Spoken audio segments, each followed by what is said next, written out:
Now, tea time with Brettvz. Hello ladies and gentlemen, my name is Brettvz and this is Tea Time, where over a nice cup of tea or coffee I tell you about my week. And so I'm going to kind of tell you my week kind of start off where my other week had left off, which was I'd finally completed my English teaching course. For a week, over a week, I'd struggled to get the certificate out of the people who I'd done it through. Finally got the certificate, and there was some big misunderstanding. Go watch the last episode or whatever. You'll see what I'll talk about it, and everything. But it was finally and I got my certificate, and I was like, you know what? That's it. Certificate is done. It's finished. It's sent through. I sent it through to the guys in China, so I can get started on my visa process. That'll be easy. Yes, it's done. Anyway, Monday morning, the guy who obviously received my certificate and stuff sends me an email. Now I'm thinking struggles are over. It's plain sailing from here on out. Monday morning, I get an email. Hey Brett, got the certificate, awesome, we can start on it. There's a problem with your visa. So it turns out, for a Z visa, which is a working visa, work visa in China, I'm applying on my USA passport. I have dual citizenship, I have a USA citizenship, American citizenship, and South African citizenship. As it turns out, in order to get issued a Z visa, I have to have legal proof in South Africa. In order for me to get a Z visa issued on my US passport, which I'm going through in South Africa, I need to have legal proof in my US passport that I'm here in South Africa legally. But since I'm here in South Africa on my South African citizenship and South African passport, I don't have that proof in my US passport. So this is a big issue. The Chinese government will not issue me my work visa for this. So he says, here's the solution, right? There's two kind of routes you can go. You can either go with the Z visa route, which will require you to send your passport, your American passport, and a whole bunch of application and documents through to a visa agency based in the US, who will then get your visa there and send it back to you. Or you could go the L visa route, and which is a tourist visa. The L visa is a tourist visa, and I'll get to why that's a route in a second. Now the problem with the Z visa is, getting the Z visa is that it's going to be like 3 to 6 days to ship my documents to the States.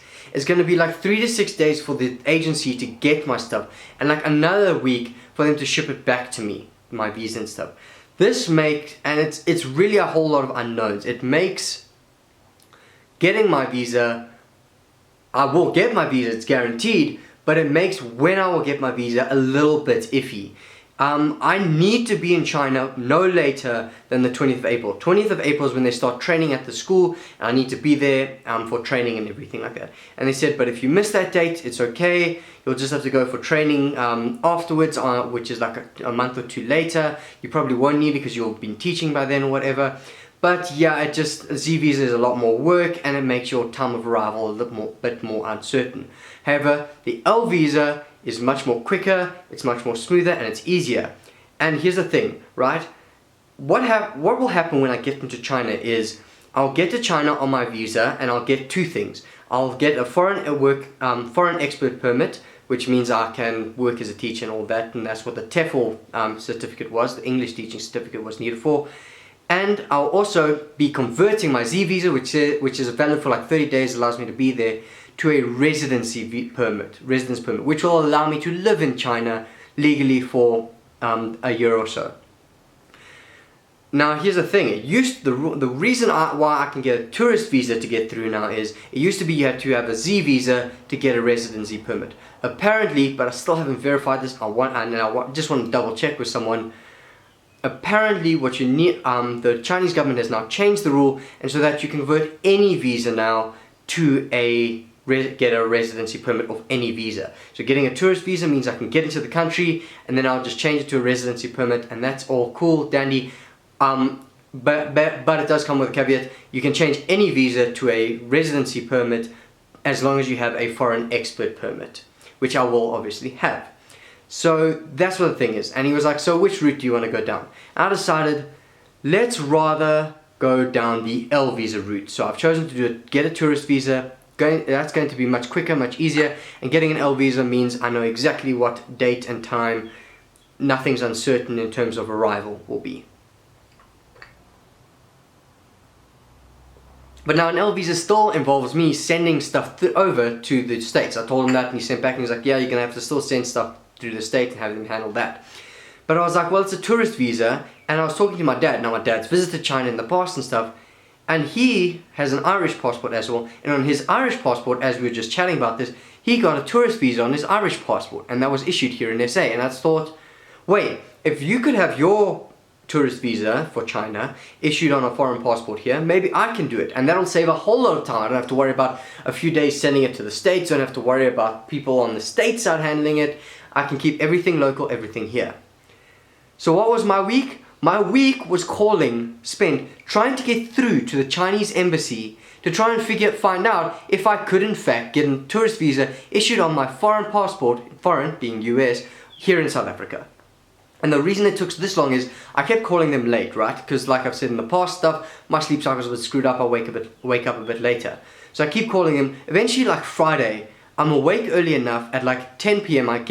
Thursday, 10 a.m. I get back home from dropping off my car for a service. I had to go in for a service, that's a side note.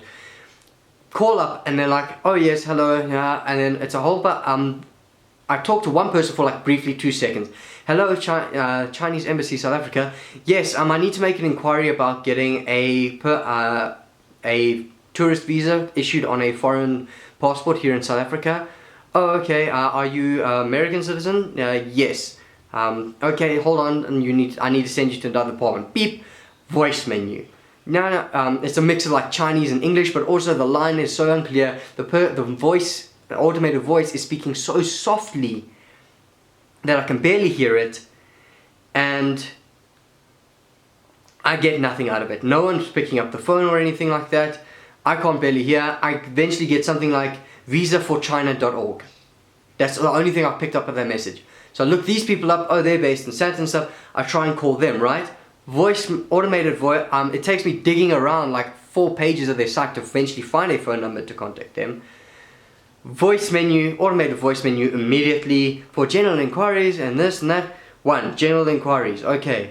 Yeah, we will patch you through to an agent. Ring, ring, ring. No one picks up the phone. We're sorry, no one is available. Please leave a detailed voice message and we'll get back to you as soon as possible. Beep. Yeah, sorry, this person cannot take any more voicemails. Goodbye. Clink. Done. No answer whatsoever. And then also what I found out, the reason why I haven't been able to get through to the Chinese embassy, because it would just ring or it would be engaged and stuff, is the Chinese embassy only operates from 8:30 in the morning to 11:30 in the morning. That's it. 3 hours of the day they work and then blah, they just bugger all. I mean, what the freaking hell? So that's why I could never get a hold of anyone. This took me like a week. Genuinely, it took me like the whole entire week to get some of these answers. Eventually, on Friday, I was out and about at the shops, just saw a travel agency, walked in there and said, look, I need some information on getting a foreign a visa issued on a foreign passport here in SA. They said, oh, we don't really handle that stuff, but here's the number of 2 visa agencies we use and suggest. Do contact this one. They seem to handle foreign visas a lot for China. Call them up. Hey, can I do this? Oh yeah, sure. Yeah, you can do that. Awesome. Thanks. I couldn't verify if the new rule is legit. If it is, double check if this whole new rule with doing converting visas and stuff is correct and everything like that. They didn't know. But I also got a number for someone to check with for that.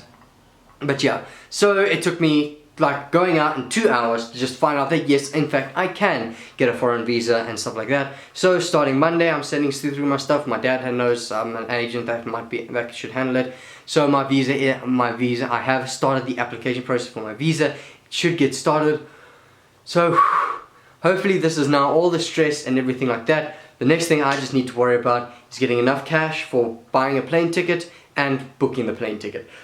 That's all I have to worry about in the next while. So it took me like a week to find out the information I needed, but that's it. It's done and finished, and application has now properly started. So moving on to like the next piece of news. So something really cool happened. Oh, was it Monday or Wednesday night, right? So I'm just playing Team Fortress 2. Team Fortress 2. I've been streaming on Twitch and everything like that. And there's two guys who have just become regulars and viewing my streams and stuff, and they're really awesome dudes. They've really become regulars and watch me regularly, and it's really awesome having just two, even though it's just two guys who regularly watch you, and it just brings up the numbers to maybe just two every stream. It's still really cool having two guys who regularly watch you, are always there for each stream, and are really interact. They interact on the chat and everything like that. So I'm playing, concentrating, and the next thing, I look over at my chat, and I'm seeing all these random, like, Twitch things.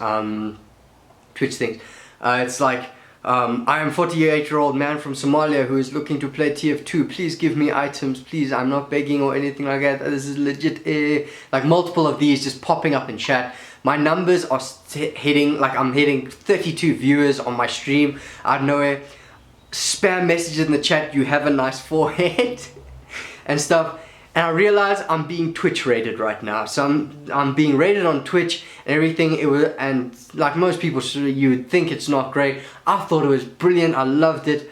You know, it was actually really great seeing all this attention all of a sudden come to you, because that's what you're on Twitch doing for. And it was just great fun. A whole bunch of people subscribed to me. Well, not subscribed, but followed me on Twitch. So it was great fun. It was awesome. It was a blast and everything like that.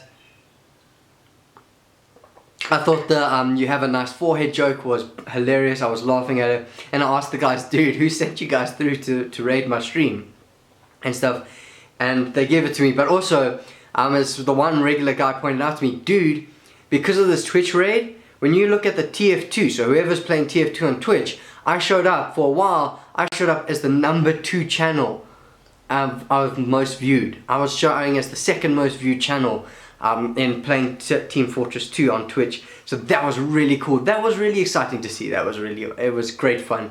So I found out who the guy is. His name's King Rajo Games or something like that. He's the one who sent through his audience to go watch the stream. And I decided to watch the voice recording. He had gone offline by now, to go and watch how he somehow decided to get onto me and raid my stream. And there's a thing he does every time he closes the stream. He says, let's find some dude to raid, some small little guy to raid and like go in. So we did it. So that's what he sent through. He found me playing and stuff, and he was like, dude, let's go. Tell him he has a nice forehead. Go in. So, and that's at what point they just went in. Chat started blowing up at me, and my face on the camera was, I was concentrating. So I was like, and then I saw what was going on in chat, and I was looking at concentrating, and his reaction was like, oh, look at this, that's the face of regret. And then I start smiling because I'm realizing that I'm being Twitch rated, and it's hilarious. And I start smiling. I'm like, oh yeah, oh, you have a nice forehead. Oh, thanks guys. And he's just like, dude, this guy's awesome. Oh, he's funny. Oh, he's awesome. Oh, awesome. So, follow this guy. He's awesome. And oh, it was just awesome. If King Raja ever watches this watches this stream and watches this vlog or something, thanks so much, dude. I even went to the guy afterwards, like personally messaged him and said, dude, thanks so much for the raid. It was great fun. Genuinely loved it. And it was awesome. And that's it. I would have liked to see a lot of them followed me, but not a lot of them have kind of come back to watch my streams. It's still just me and the two regular guys. I'd like to see a lot more people coming back and keeping the viewership, growing my viewership on Twitch. That's what I really want to concentrate on. But it's getting great fun. I'm enjoying it. I'm having a blast. Twitch I still love it. I've got a regular stream. I also spent a day just making graphics and stuff and improving the Twitch stuff. So I now have a description on my Twitch page, and like telling what games I am, who I am, a little bit about who I am. I included a donate button, so if I ever get into a lucky situation that people feel like, oh, this guy's really entertaining, let me tip him like $1 or $2. It's there for them to do, and that's it. So it was awesome. But yeah, that was pretty much the two biggest things that happened to me this week. Having to go through a whole lot of shit about my visa and finally getting it done, having to slog through and struggle and find out information, but now I can finally send through my visa. It is done, it is finished, and all is good. And getting Twitch rated on stream, which was just great fun. Getting rated on Twitch was great fun and absolute happiness. Really enjoyed it. Really funny jokes. Apparently I have a nice forehead. But yeah, so that's it. So thank you, ladies and gentlemen, for watching. My name is Brettvz, and I'll see you in the next video. Goodbye.